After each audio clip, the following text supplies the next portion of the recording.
para mais uma reunião para a gente amadurecer nossos conhecimentos de microbiologia. Nós tivemos uma grata surpresa de ter inscrições de todos os estados, em todo o território do nosso país, em todo o território brasileiro. Isso deixa a gente muito contente. Um dos pilares da Probac do Brasil é levar o conhecimento para o mercado de trabalho. E gostaria de agradecer também ao Dr. Igor Mimissa, o presidente da Probac do Brasil, que se juntou com a nós, está apoiando o nosso projeto e está assistindo a nossa aula. Além disso, eu gostaria de dar feliz aniversário para Giovana da Fonseca Gil. Hoje é aniversário dela, ela é do Notre Lab, que fica aqui em São Paulo. Giovana, feliz aniversário, muitos anos de vida, muitas felicidades. É um prazer para a gente tê-la conosco durante essa noite. No seu aniversário você poderia estar fazendo muitas coisas, mas está junto com a gente aqui da Probac. Espero que seja uma noite muito proveitosa para você e para todos que estão assistindo a gente.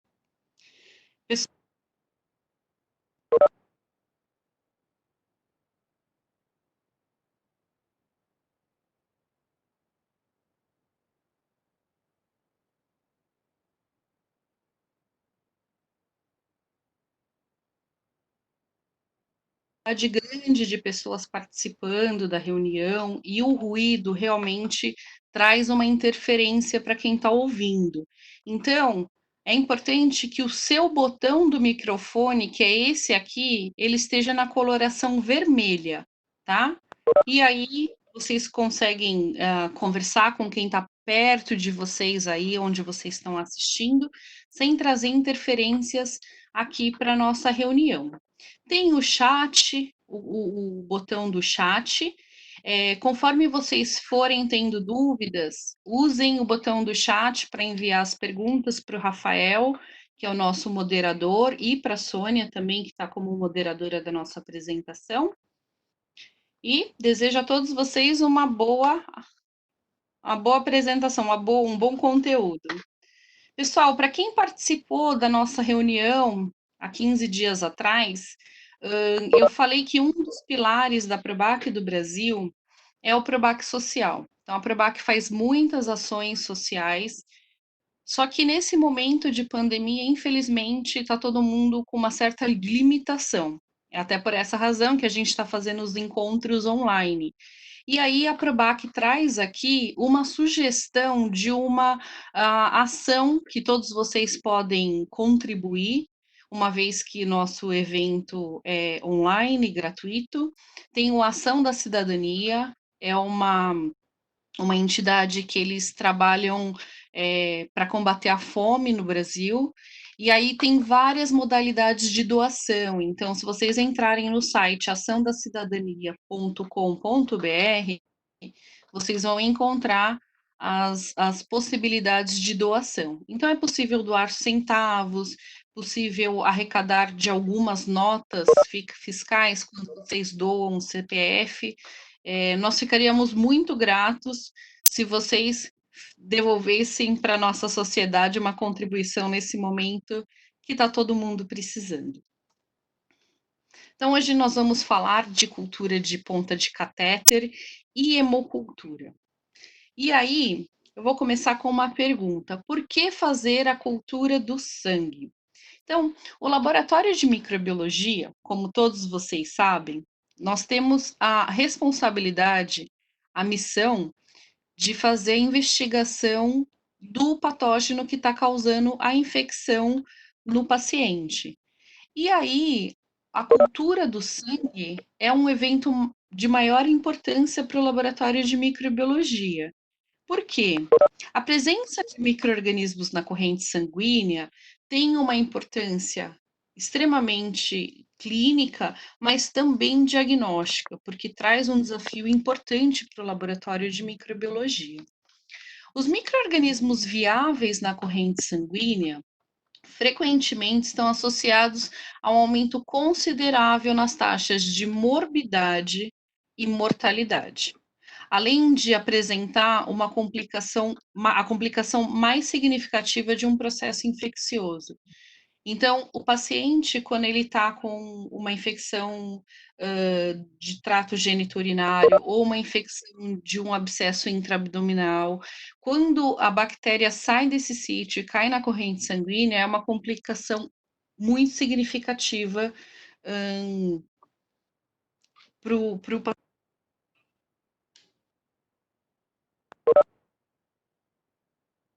Opa, travou meu computador.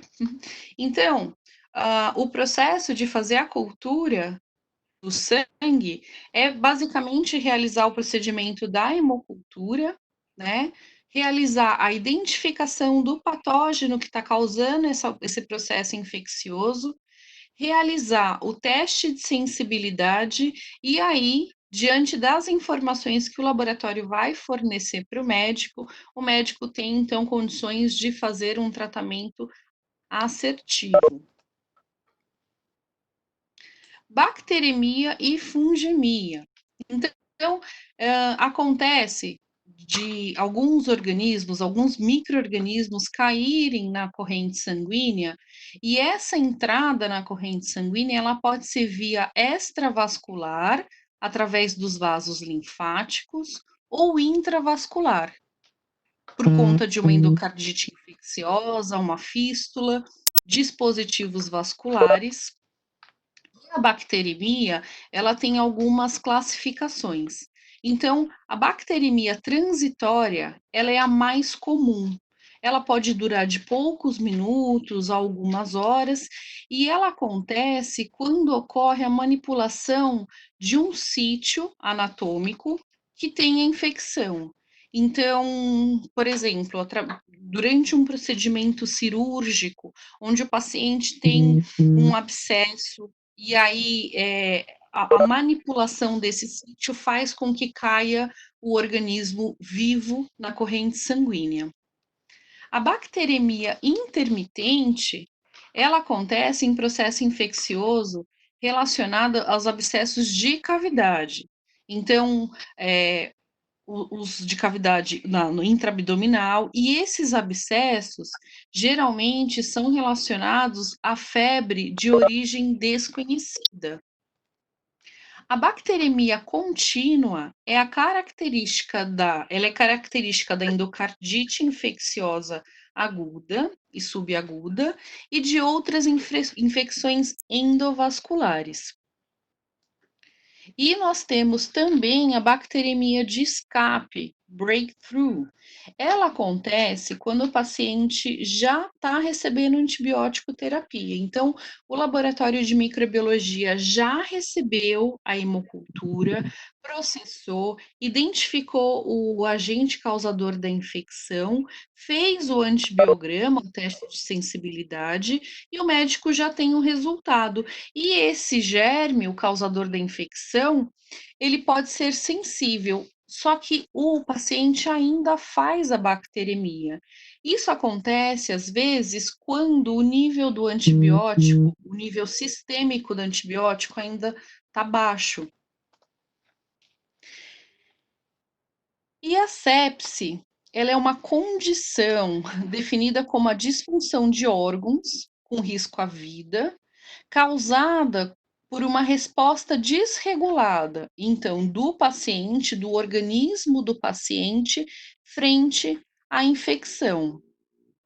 No Brasil, a sepse ela é responsável por 13% de todas as internações em UTIs. E segundo os dados do Instituto Latino-Americano de Sepse, eles mostram que a taxa de mortalidade relacionada à sepse nos hospitais particulares e nos hospitais da rede pública varia entre 30% e 70%. Então, é uma condição muito grave.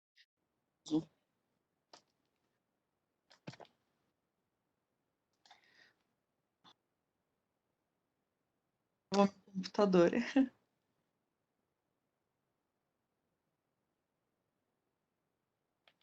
Ups.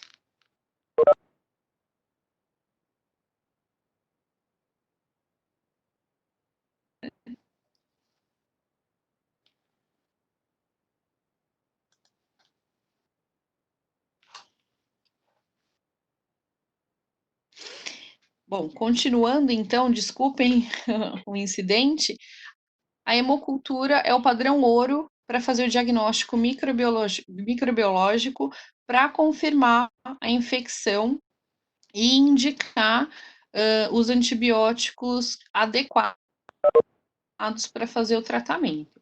Então, hoje nós já temos algumas metodologias que não é a cultura do sangue para fazer a identificação de patógenos da corrente sanguínea, são por outras metodologias, metodologia molecular, só que ainda não é viável para todos os laboratórios, né? Então, existem algumas questões que o laboratório clínico tem que vencer, como custo, fonte pagadora, e até que todo mundo vença essa etapa, a hemocultura segue, então, sendo o padrão ouro para diagnóstico da infecção da corrente sanguínea.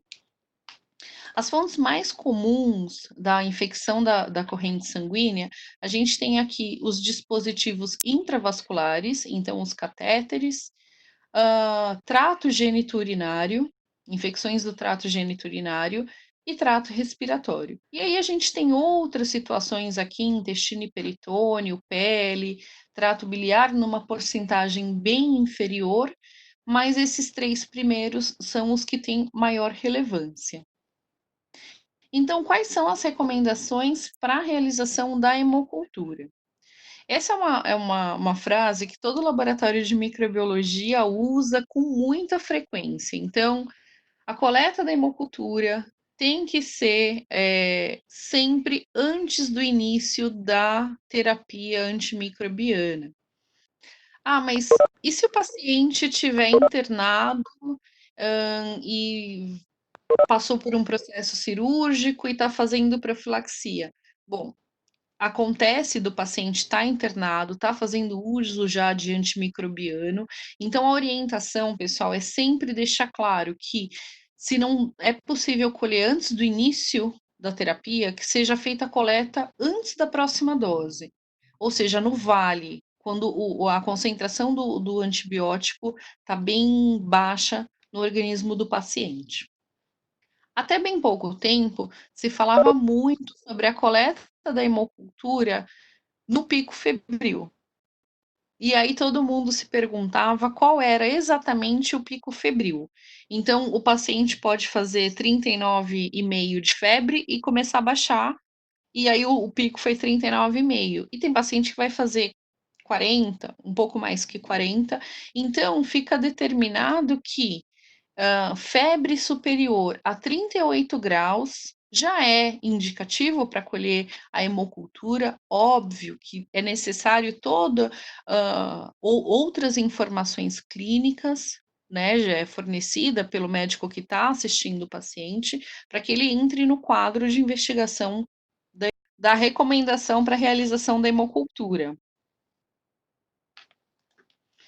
Nós falamos então que as amostras elas precisam ser colhidas antes da antibiótico terapia, ou quando o paciente, desculpe, antes da antibiótico terapia ou antes da próxima dose do antibiótico, caso o paciente já esteja fazendo uso do antimicrobiano. Quando o paciente apresentar febre superior a 38 graus ou hipotermia, tá, pessoal? Aqui não é hipertermia, é hipotermia, uma queda na temperatura e ela esteja aí abaixo de 36 graus. É importante, inclusive, a interface do laboratório de microbiologia com os outros setores do laboratório clínico.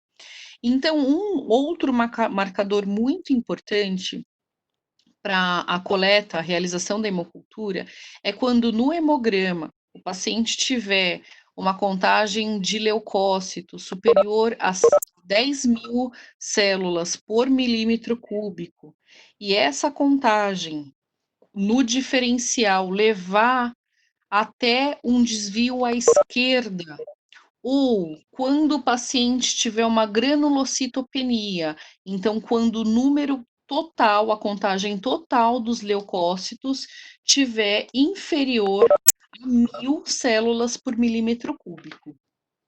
Algumas pessoas se perguntam o quão qual é o desvio à esquerda que realmente se deve ser considerado. Então, considera quando começarem a aparecer os bastonetes, considera se só tiver os neutrófilos segmentados. Pessoal, dependendo do momento da infecção, pode ser que não deu tempo ainda da formação das células. É importante observar o desvio à esquerda a partir do neutrófilo segmentado. Pode ser que chegue a bastonete e as células mais jovens, tá? Nas crianças, então, é recomendado fazer a coleta quando houver uma queda do estado geral da criança sem explicação. Para os idosos, é recomendado a queda do estado geral com mal-estar, mialgia e se esse paciente ou se o paciente tiver sinais de acidente vascular cerebral, o AVC. Então, quando houver uma suspeita de foco de infecção provável, é recomendado também colher amostra representativa. Então, a gente falou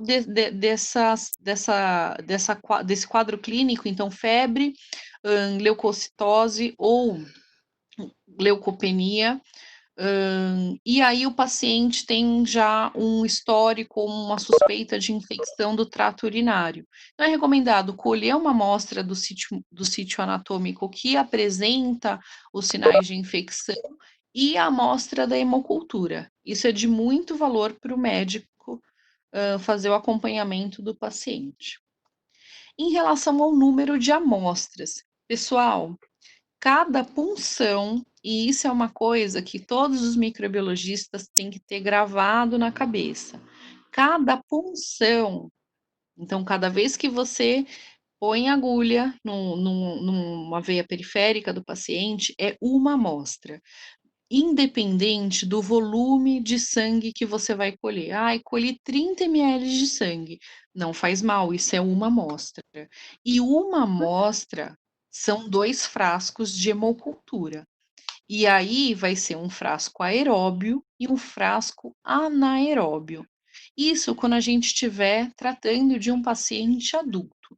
Paciente pediátrico é um único frasco, tá? E aí no mesmo frasco você tem um ambiente ideal tanto para aeróbio quanto para anaeróbio. Em relação ao número de amostras, eu trouxe e vocês vão receber a apresentação. Aqui é uma revisão, que a Maria Rita fez, e nessa revisão diz o seguinte: uma amostra, somente uma amostra do paciente, ou seja, 2 frascos, aero e anaero, você tem uma probabilidade de 70%, uma chance de 70% na recuperação desses organismos. Agora, 2 amostras, o seu percentual cresce até 90%. 3 amostras até 98% e 4 amostras é superior a 99% de chance de recuperar o patógeno. Então, é sugerido que sejam feitas de 2 a 4 amostras de hemocultura para ter uma boa recuperação do patógeno. E como que é o número de amostra para o paciente pediátrico? Então, aqui eu trouxe para vocês uma tabela que é do Cumitec, aqui embaixo na apresentação tá a referência bibliográfica, é o documento 4 do Cumitec, só de hemocultura, e tem a padronização de coleta por peso do paciente. Então, por exemplo, se o paciente tem menos que 1 quilo, é um recém-nascido, o volume total de sangue nesse paciente é de 50 a 99 ml. É pouquinho sangue, gente. É uma pessoa muito pequenininha. O que que é recomendado? Um frasco de cultura com 2 ml. Então, ele vai ter um total de 2 ml sendo processado para hemocultura, e isso representa 4% da volemia do paciente. Essa tabela é bastante importante. O laboratório de microbiologia, além da responsabilidade de fazer essa investigação, tem que fazer uma integração com a, o setor de enfermagem do hospital, garantir que tenha o treinamento frequente da coleta de hemocultura e é importante que esse treinamento vire um indicador do setor de microbiologia, tá? Porque em auditoria, o laboratório pode ser questionado da positividade, e aí o plano de ação, um plano de ação fixo do laboratório é ter o programa de educação continuada, então os treinamentos frequentes de coleta, principalmente de hemocultura. E aí, o que eu sugiro para vocês? Disponibilizem material para a enfermagem. Essa é uma tabelinha que tem que ter em todos os postinhos de enfermagem no hospital. E se o laboratório for um laboratório centralizado e que atende vários pontos, vários laboratórios parceiros, então leve a informação para o laboratório parceiro e o laboratório parceiro distribui para os seus clientes a informação. A hora da coleta. Então, no início dos sintomas de infecção, mais uma vez, antes do início da terapia antimicrobiana, ou então antes da próxima dose, que o antibiótico vai estar no vale. Se eu não estiver muito desatualizada, a gente tem somente a dosagem sérica de vancomicina. Isso ajuda o médico a saber em que momento da terapia ele está, se ele está no pico da dosagem ou no vale, tá? Só que no dia a dia, na realidade, a gente tem outros antimicrobianos sendo utilizados. Então, a gente tem os carbapenêmicos, tem a polimixina e, até onde eu sei, até o momento, não tem a dosagem sérica, tá? Mas é importante a gente sempre orientar que a coleta tem que ser feita antes da próxima dose. Preferencialmente por punção venosa. A punção arterial, ela não é recomendada. E ela não é recomendada pelo seguinte fato: primeiro que o laboratório ele não pode fazer coleta por punção arterial, a não ser que ele tenha uma enfermeira responsável por plantão e ela faça a coleta arterial. E a coleta arterial não aumenta a sensibilidade do teste, tá? Então, não é recomendado fazer coleta arterial, a recomendação é punção venosa. Mais uma vez, no início da temperatura, e realizar punções separadas de sítios anatômicos diferentes, então membros superiores, membros inferiores, e é super importante mencionar, mais para frente no momento da coleta, eu vou passar para vocês. É importante anotar qual foi o membro que foi colhida a amostra. E, mais uma vez, vários frascos da mesma punção é uma amostra, tá? E é importante treinar o pessoal da coleta, o pessoal da enfermagem, para informar quantas punções foram feitas, para a gente ter a informação e passar para o médico responsável. Então, este resultado que eu estou te dando é de uma única amostra. Não importa se vieram 3 frascos ou 4.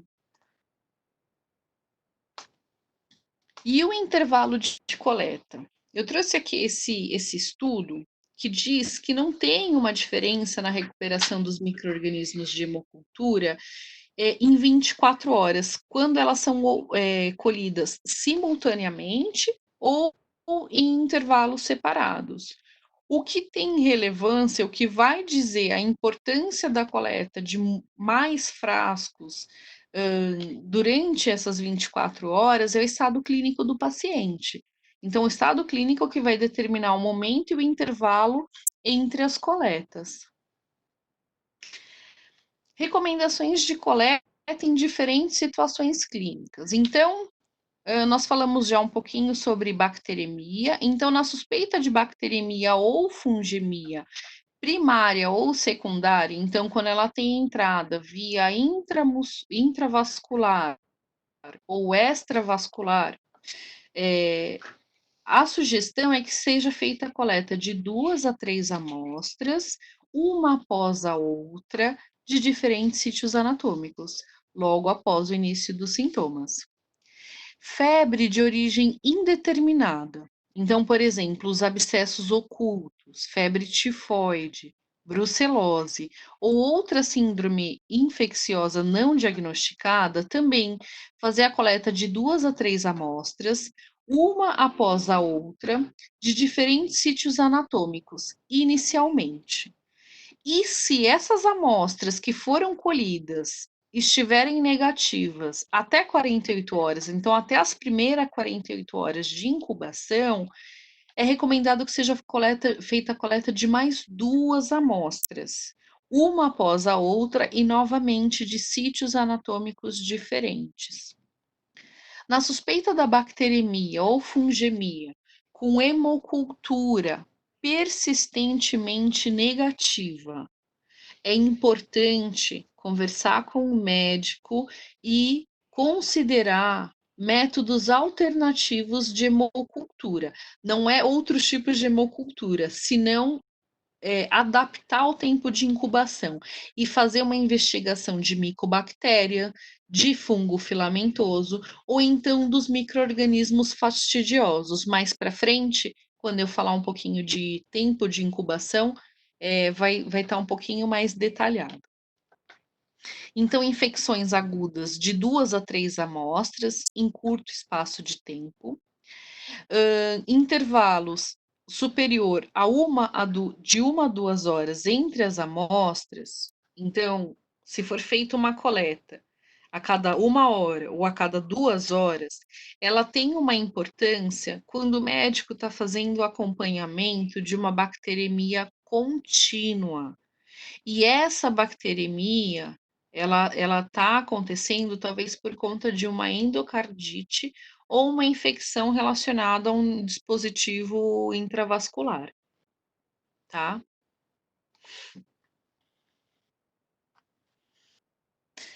Então, a coleta a partir do dispositivo intravascular. Pessoal, não é recomendada a coleta a partir do catéter, a não ser que a infecção da corrente sanguínea, ela tem uma suspeita de estar relacionada ao catéter. Somente nessa condição é que é feita a coleta através do catéter. Quando houver suspeita de infecção relacionada, então, ao catéter, colher do catéter de uma a 2 amostras, colher uma amostra do catéter e mais de 1 a 2 amostras periféricas. Então, mesmo que tenha a suspeita da infecção relacionada ao catéter, a infecção da corrente sanguínea relacionada ao catéter, tem que ser feita a coleta da amostra periférica. E o ideal seria que fossem colhidas 2 amostras para uma comparação dos resultados. E aí, neste cenário, é muito importante identificar corretamente os locais, o sítio anatômico que foram colhidas amostras e a hora da coleta. Porque o tempo de positividade de cada frasco é essencial para o médico entender esse processo infeccioso. Em relação ao volume de sangue, é o ponto mais importante do processamento de hemocultura.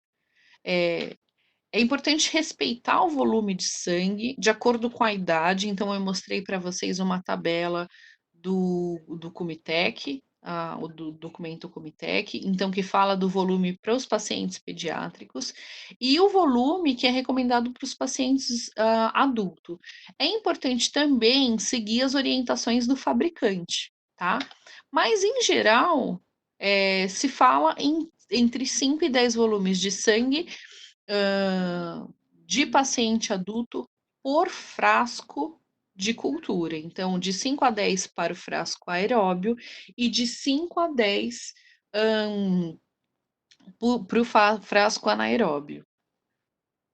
E o procedimento de coleta? Bom, antes de mais nada, fazer a lavagem correta das mãos, seguindo todas as técnicas, a paramentação, então avental, óculos, luva, máscara, preparar o material. E aí, gente, pessoal, é muito importante que esse preparo aconteça com muita disciplina, porque São muitos frascos, você tem etiqueta, você tem agulha, você tem o prontuário do paciente, então a organização é fundamental, tá? Então você vai ter informação do paciente e para os laboratórios, de hospitais ou laboratórios centralizados que já têm certificações internacionais de qualidade, vocês sabem que o ponto mais importante para o laboratório é garantir a identificação do paciente. Então, faça a conferência do nome do paciente, se o nome solicitado é o nome que está na etiqueta, informação do leito, data, hora, do local da coleta. O local da coleta é o sítio anatômico.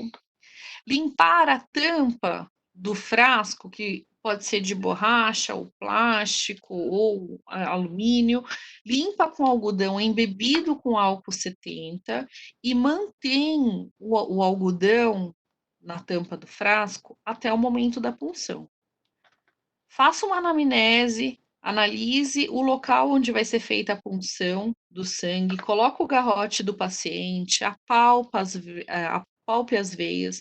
É importante escolher uma veia, a veia mais calibrosa e que não seja tão móvel, porque o volume de sangue que você vai tirar é um volume grande e a veia móvel pode ser que você perca a punção. Feito isso, solte o garrote. Pessoal, essa etapa é fundamental, tá? Então, assim, é um procedimento longo de coleta e você não pode manter o paciente garroteado. Então, faz a asepsia com clorexidine da pele a 0,5% em movimentos semi-abertos. Então, vocês vão fazer meio círculo, começando do ponto de punção para fora. E aí você vai, fez o primeiro movimento, espera secar por 30 segundos. Não pode abanar o local da punção, não pode assoprar. Tem que secar sozinho. E aí vocês vão repetir esse procedimento mais 2 vezes. Tem que ser um total de 3 vezes, tá?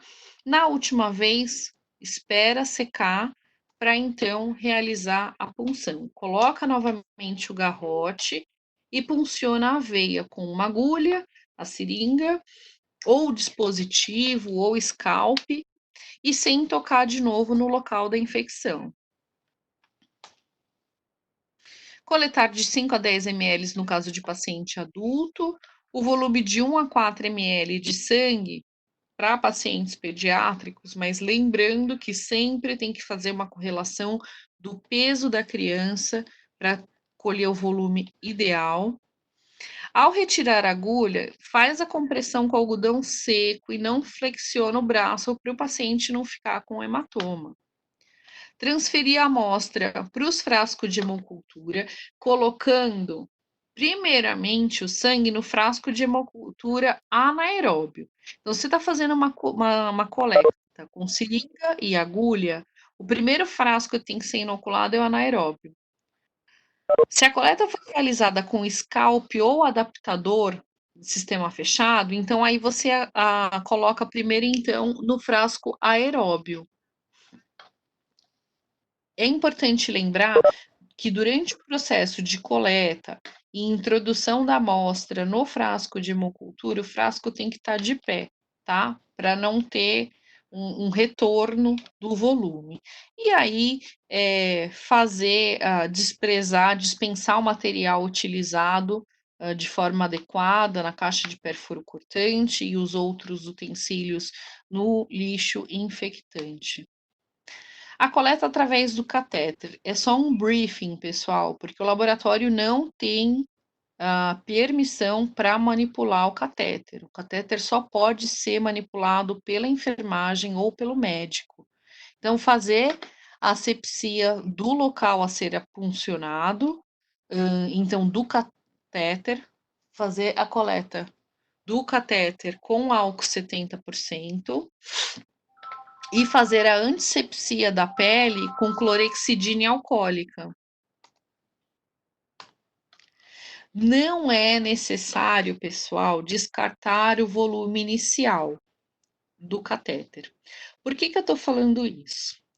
paciente, quando está internado e ele tem que fazer exames de bioquímica, de hematologia, de imuno, e é feita a coleta através do catéter, a orientação é que seja feita a lavagem do catéter ou salinizar, desprezar o volume inicial, porque ele dilui a amostra e aí o laboratório não vai ter um resultado confiável para passar para o médico. Só que para a hemocultura, esse volume inicial, ele é muito importante, principalmente se o paciente se tiver a formação de biofilme nesse catéter. Então, essa é uma informação que a gente tem que ter sempre.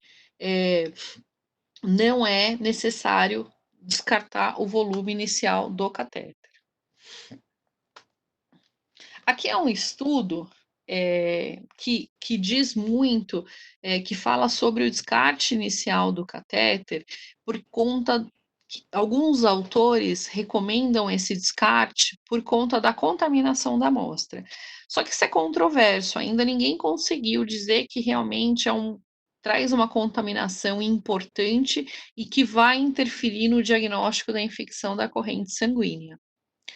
O transporte do frasco após a coleta tem que ser feito em temperatura ambiente, até o momento da inoculação. Então, se o laboratório fizer uso de automação ou o processo é manual, semi-automatizado, o frasco tem que ser mantido em temperatura ambiente de 20 a 25 graus. Mas é sugerido, né, sempre, pessoal, que o frasco seja encaminhado para o laboratório o mais rápido possível e seguir a orientação do fabricante. Cada fabricante tem um tempo de estabilidade da amostra. Mesmo tendo um tempo que pode ser utilizado para amostra, eu sugiro que os microbiologistas sempre trabalhem com o departamento de logística e estabeleçam um fluxo efetivo, um fluxo funcional para que as amostras de hemocultura cheguem o mais rápido possível no laboratório.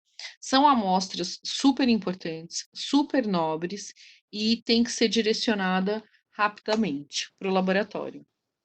Um dos fatores relacionado à qualidade do resultado da hemocultura é a agilidade do laboratório em iniciar esse processamento, porque quanto mais antes se começa o processamento, mais rápido o médico vai ter o resultado dele.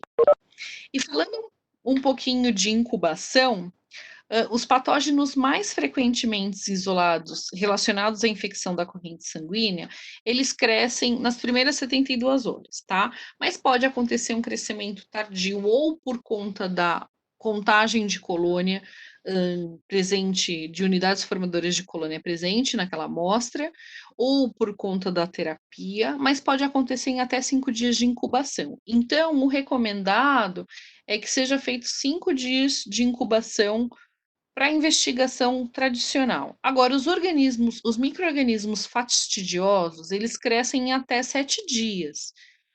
As bactérias do grupo Racec, elas precisam de um tempo maior de incubação, então 14 dias. E quando o médico pedir fungo, cultura de fungo na hemocultura, é sugerido a incubação de 30 a 45 dias, e quando tiver investigação de micobactéria, até 90 dias de incubação. Esses são os frascos do Hemobac trifásico, a hemocultura da Probac do Brasil, desenvolvida pelo Dr. Igor. Nós temos o frasco aeróbio e anaeróbio adulto, que é o frasco sem o carvão ativado. Nós temos os 2 frascos aero e anaero adulto com carvão ativado e o pediátrico também com carvão e sem carvão ativado. A coleta de frasco anaeróbio tem uma importância que a gente, em alguns estudos, se diz muito que foi sendo descoberto ao longo do tempo. Então, a coleta do par de frascos eleva o isolamento de estafilococos, as enterobactérias, alguns streptococos, enterococos e os anaeróbios facultativos e estritos. Então, obviamente, a taxa de positividade das hemoculturas para anaeróbios estritos é muito baixa, mas a presença do frasco na coleta, ela eleva aí a probabilidade de recuperar os organismos que estão mais frequentemente relacionados à infecção da corrente sanguínea. Esse é o nosso Hemobacter trifásico, então aqui nós temos o frasco com o meio de cultura e esse é o laminocultivo. Então, nessa lâmina nós temos o meio sólido, nós temos agar-chocolate, maconque e saburô. E quando acontece o crescimento do organismo, o indicador de CO2 que está posicionado na parte superior do laminocultivo, ele fica cor-de-rosa. E aí nós temos o crescimento no meio sólido. Então aqui é um agar-chocolate e a gente pode ver nitidamente o crescimento das colônias. E o benefício da gente ter um meio sólido, ah, deixa eu voltar aqui. O benefício da gente ter um meio sólido acoplado ao sistema de hemocultura é que é possível iniciar daqui já o andamento do teste. Então, a identificação, o antibiograma e passar um resultado mais rápido para o médico. Isso vai auxiliar no tempo da internação do paciente, liberar mais rapidamente leitos de UTI, ok? Essa é a nossa incubadora, a incubadora do Hemobac trifásico. Então, muitos estudos dizem que as amostras de hemocultura elas têm que ficar em homogeneização. A homogeneização faz com que o oxigênio dentro do frasco, que não é muito, circule com uma frequência que estimula o crescimento da bactéria. Então, os nossos frascos ficam continuamente aqui em agitação e uma vez por dia é feita a inversão do conteúdo no frasco, no laminocultivo, então é feita a semeadura uma vez por dia. Então, os benefícios do laminocultivo, da lâmina com meio sólido na hemocultura, é ter uma maior velocidade na obtenção das colônias.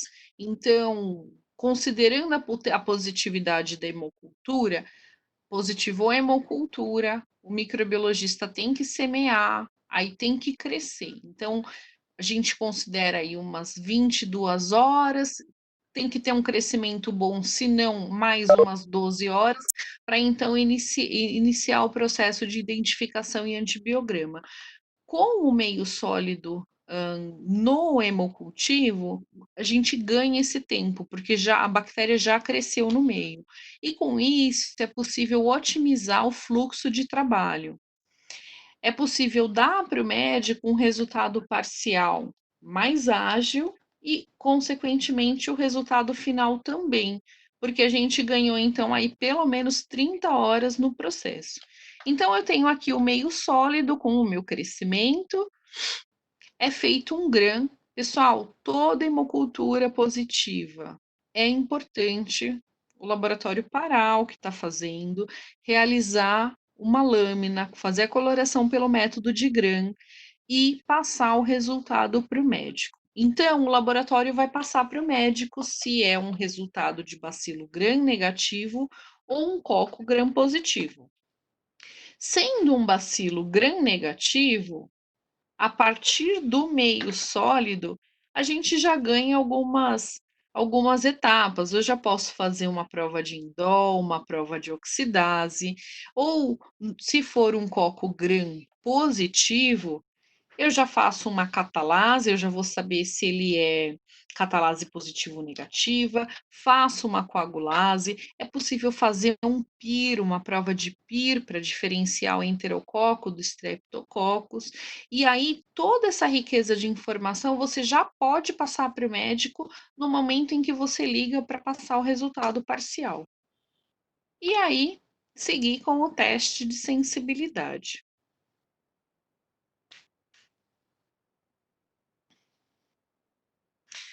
A ponta de catéter. Então, o catéter são dispositivos intravenosos, muito importantes e são fontes de bacteremia e fungemia.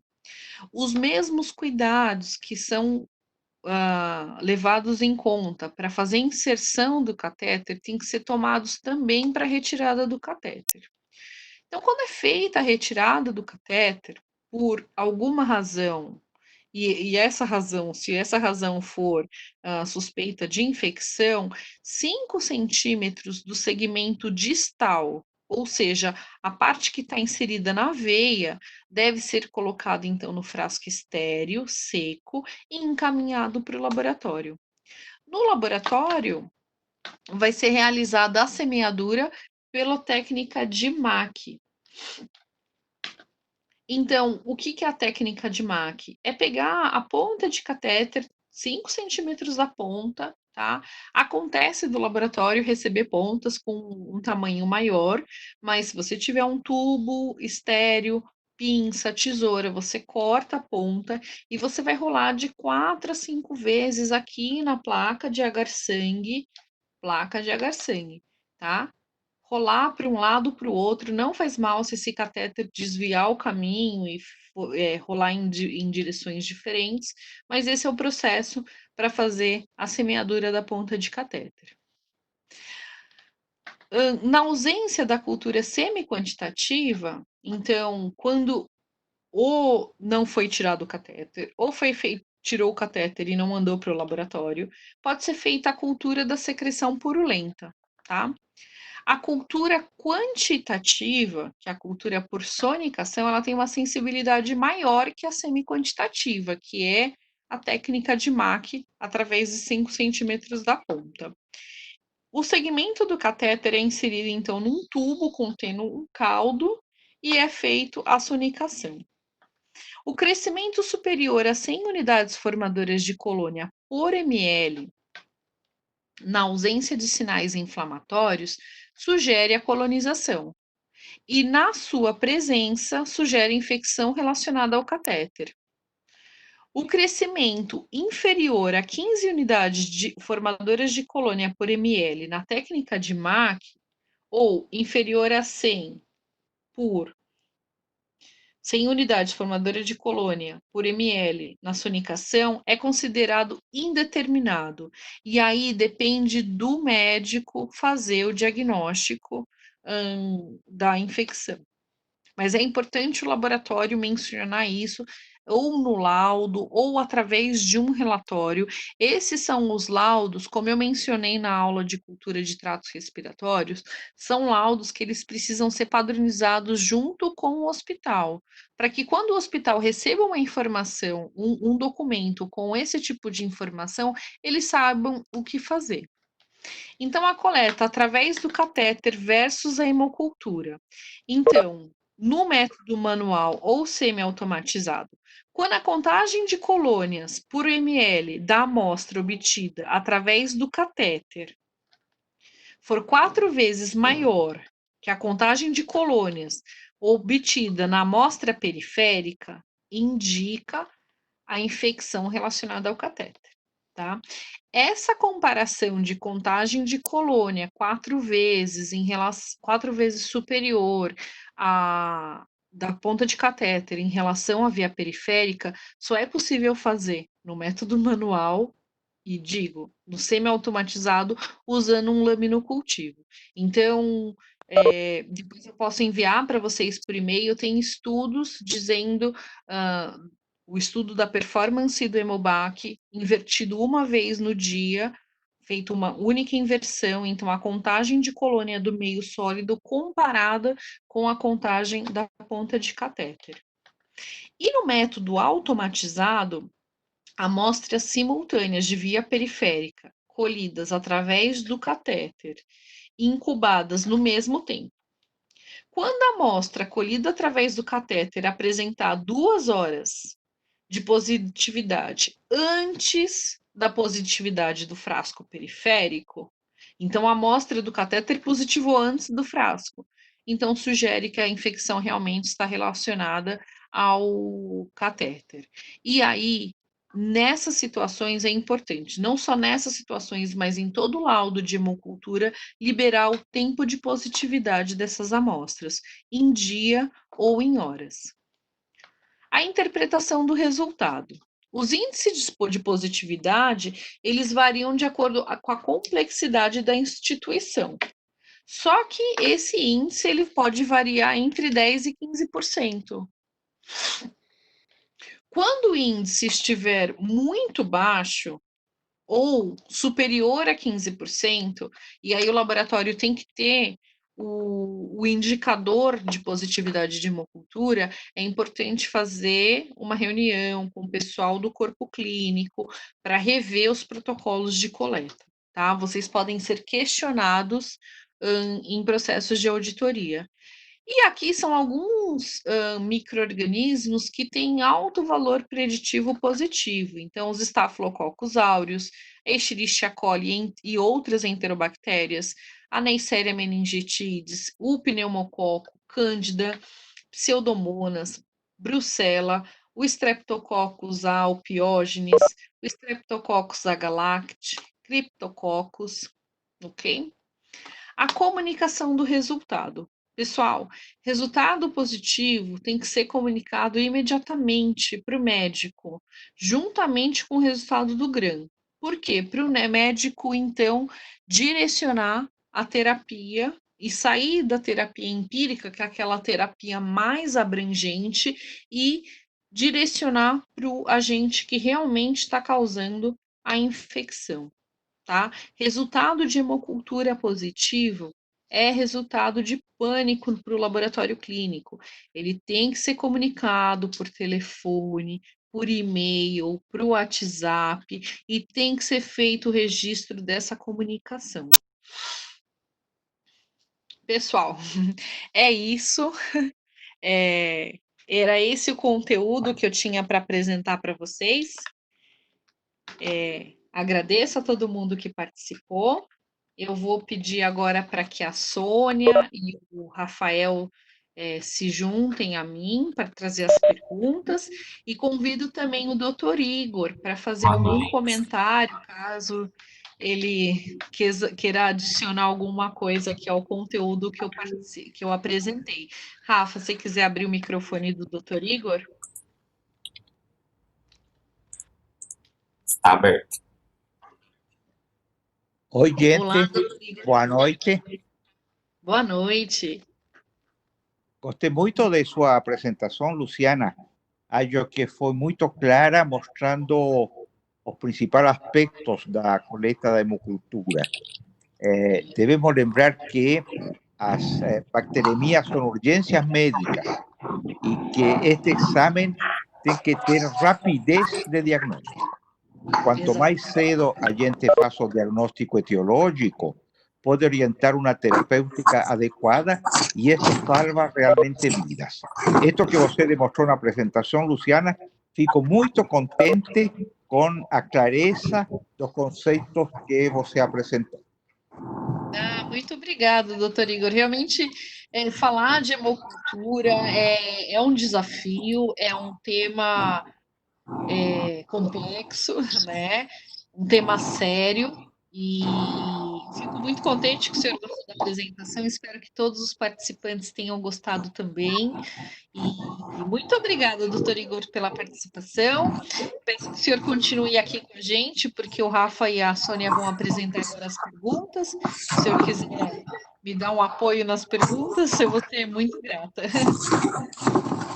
Sônia e Rafael, boa noite. Boa noite. E agradeço também a todos os participantes. Obrigado. Boa noite. Espero que todos tenham gostado da nossa apresentação. É sempre um prazer ter todos com vocês aqui na Probac, tá bom? Agora a gente vai falar para vocês algumas perguntas que rolaram no chat. A Sônia vai apresentar para vocês, tá bom? Lembrando que nós vamos disponibilizar no canal do YouTube esta live, tá bom? As duas partes. Nós também vamos estar enviando certificados para todos que solicitarem através do e-mail eventos@probac, para a gente ter um controle de todos que participaram aqui, para não haver uma injustiça de quem não esteve na live também ganhar o certificado, tá bom? Tá joia, Rafa. Muito obrigado por estarem conosco. Acompanhem as nossas redes sociais, sigam a gente no Instagram, no Facebook e também no LinkedIn, que nós vamos estar mostrando aí nos próximos dias a próxima live que a gente vai ter e que provavelmente vai ter participações especiais. Então já fiquem aí na cabeça de vocês que a gente está preparando uma coisa bem bacana e pode vir surpresas aí para as próximas aulas junto com a Luciana, tá bom? Vamos lá fazer as perguntas para o pessoal? Vamos lá, vamos lá. Bom, eu queria dar um abraço para o Caio, que me mandou um abraço aqui no chat. Um abração para você, Caio. Saudades. Bom, Luciana, a gente teve aqui algumas perguntas e eu vou estar passando para você. Uma delas é da Márcia Mello, que pergunta: quando o frasco anaeróbio acaba, eu posso fazer a inoculação em 2 frascos aeróbios? Deu uma cortada no seu áudio, só deixa eu ver se eu entendi a sua pergunta. Quando acaba o frasco anaeróbio, então ela quer incubar todo o volume no frasco aeróbio. Em 2 aeróbios. 2 aeróbios. Olha, antes de mais nada, e aí até gostaria de aproveitar a presença do Dr. Igor para ver qual é a opinião dele. É importante o canal de comunicação com o médico, tá? O resultado anterior do paciente. Se o paciente tem um resultado anterior de algum organismo fastidioso, ou ele tem um resultado de cultura de outro sítio anatômico, com alguma bactéria que tenha um desenvolvimento melhor no frasco anaeróbio, isso tem que ser conversado com o médico, tá? Colher 2 frascos aero, pode ser? Pode, mas pode ser que você deixe de recuperar alguns organismos que são mais sensíveis no crescimento. O que o senhor acha, doutor Igor? Yo hallo, Luciana, sí, que a vantagem de semear un segundo frasco anaerobio es que você recupera más bacterias por usar un segundo frasco, porque as bacteremias por anaerobios estrictos son muy raras. Isso. Então, é que, na verdade, eu tenho discutido muito isto, a vantagem de semear um frasco anaeróbio, porque, veja bem, a maior parte das micro-organismos que provocam bacteremia são aeróbios ou anaeróbios facultativos. Raramente são anaeróbios estrictos. E Exato. tem alguns agentes hoje, principalmente nas infecções intra-hospitalares, que crescem melhor em frascos aeróbicos que anaeróbicos. Por exemplo, leveduras do gênero Candida. Candida talvez hoje seja o 3º ou 4º agente em bacteremias intra-hospitalares. Então, minha recomendação seria assim: se você não tiver um frasco anaeróbio, semee um segundo frasco aeróbio. E de preferência, às vezes, de acordo à microbiota do hospital, é semear 2 frascos aeróbios em vez de um frasco aeróbio e anaeróbio. Não sei se foi claro na resposta, se confundi, mas se tiverem dúvidas, podem perguntar novamente. Obrigado. A próxima pergunta, é da Elisa Mara. Como semear no frasco e adaptar o laminocultivo? Ela está falando em relação aos frascos de hemocultura Hemobac. Como é que é, Sô? Repete, como é que faz para coletar? Como faz a semeadura e adapta o laminocultivo? Então, veja bem, o frasco do Hemobac trifásico, eu vou voltar aqui um pouquinho na apresentação. O laminocultivo, ele é colocado somente no momento que a amostra chega no laboratório. Então, no momento da coleta, é somente o frasco que o pessoal da coleta tem acesso. Aqui em cima tem a entrada da amostra coletada. Então, a amostra é coletada, colocada aqui na garrafinha, com meio de cultura. Chegando no laboratório, aí sim coloca o laminocultivo, né? Dentro do fluxo laminar, ou próximo de uma barreira quente, uma barreira de calor, para garantir que não haja contaminação dessa amostra. Colocado o laminocultivo, cultivo no frasco, então faz a inversão da amostra uma vez por dia e você tem a semeadura dos meios sólidos que estão aqui no laminogénese.